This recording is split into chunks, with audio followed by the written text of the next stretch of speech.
السلام عليكم، ازيكم حبايبي؟ عاملين ايه؟ يا رب تكونوا بخير وافضل حال. نسمي بالله بسم الله الرحمن الرحيم ونصلي على رسول.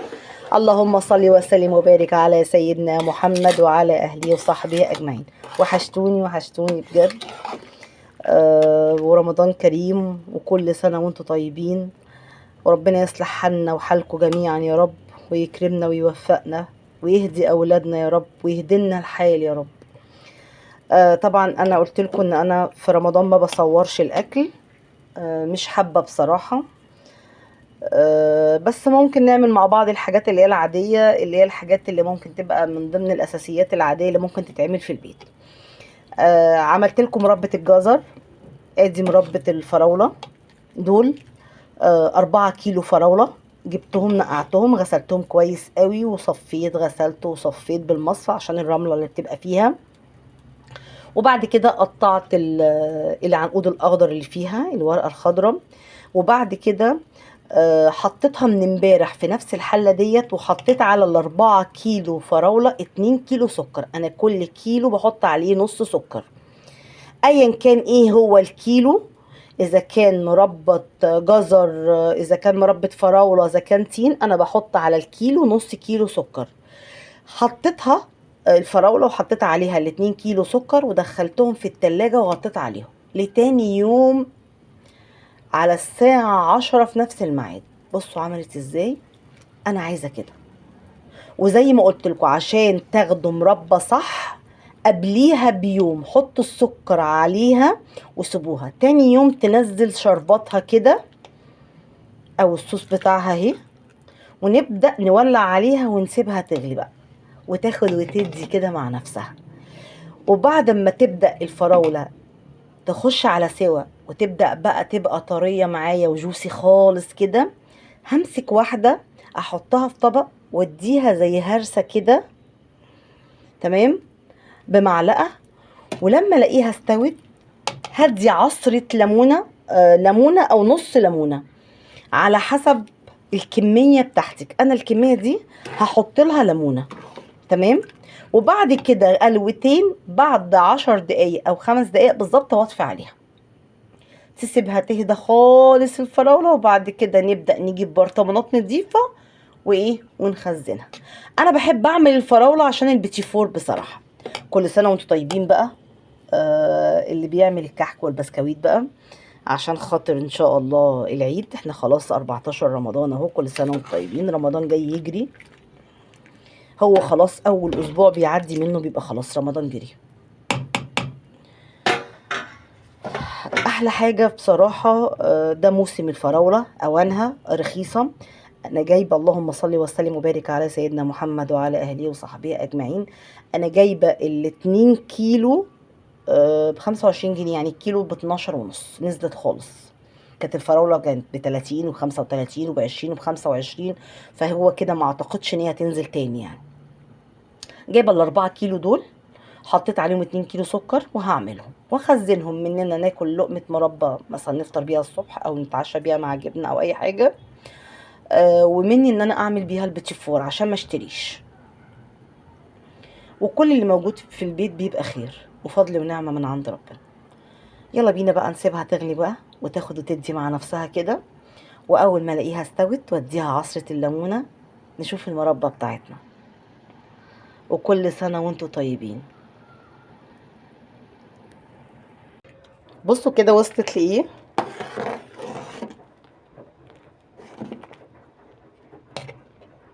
معلومة، مع اول غليان ليها لازم يتوطى عليها، لان كده لو فارت كل الوش ده هينزل على البوتاجاز وهيبهدل الدنيا. مش هتلحقي بقى انك تنضفي البوتاجاز، هتبقى بقى ايه كله عسل في عسل كده. بدأ ان السكر كله يدوب معايا، بدأت الفراولة بصوا خلاص اتهرت خالص، او ان هي طريت قوي. بصوا بصوا عامله ازاي. بصوا هسيبها خالص شويه كده لحد ما بصوا تدوب خالص معايا. وبعد كده ممكن تديها كده زي هرسة بالهاند بلندر كده، عشان تبقى ايه، منها تبقى فيها حتت كده لحم، ومنها تبقى دايبة برضو معانا. طبعا انا هستنى لحد ما السكر ده كله يبدأ يتقل شوية، وبعد كده بالهراسة، مش هعملها بالمضرب ولا هعملها بالكبة، انا بالهراسة هديها زي خبطة كده بسيطة. طب تيجي نشوفها مع بعض كده. بصوا كده، هديها زي هرسة بسيطة كده، منها تبوش معايا كده او تتهري، ويبقى في نفس الوقت ليها لحمة كده، نعرف نعملها في ساندوتش كده وتبقى جميلة كده. بصوا، هفضل اعمل كل، على فكرة انا طفيت على النار عشان تهدى شوية من الغليان، وعشان بصراحة لما بتيجي تغلي بتفضل كده تطلع وتنطر كده في العسل بتاعها، فبتلسع اللسعة بتاعتها وحشة قوي يعني. انت بقى لو حابة تعملي بالهاند بلندر اللي انت عايزاه، انا بصراحة بحبها تبقى كده. في نفس الوقت انا مش هضربها يعني. طبعا لازم كل الصوص ده لازم يتقل.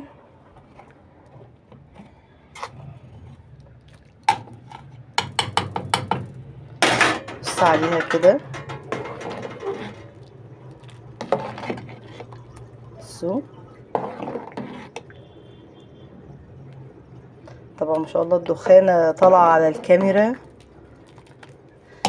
هولع عليها تاني وهسيبها لحد ما تبدأ بقى تشرب كل السكر ده، وبعد كده هعمل عليها عصرة الليمونة ونشوف المربى بتاعتنا وصلت لايه. والف هنا علينا وعلى قلبكم.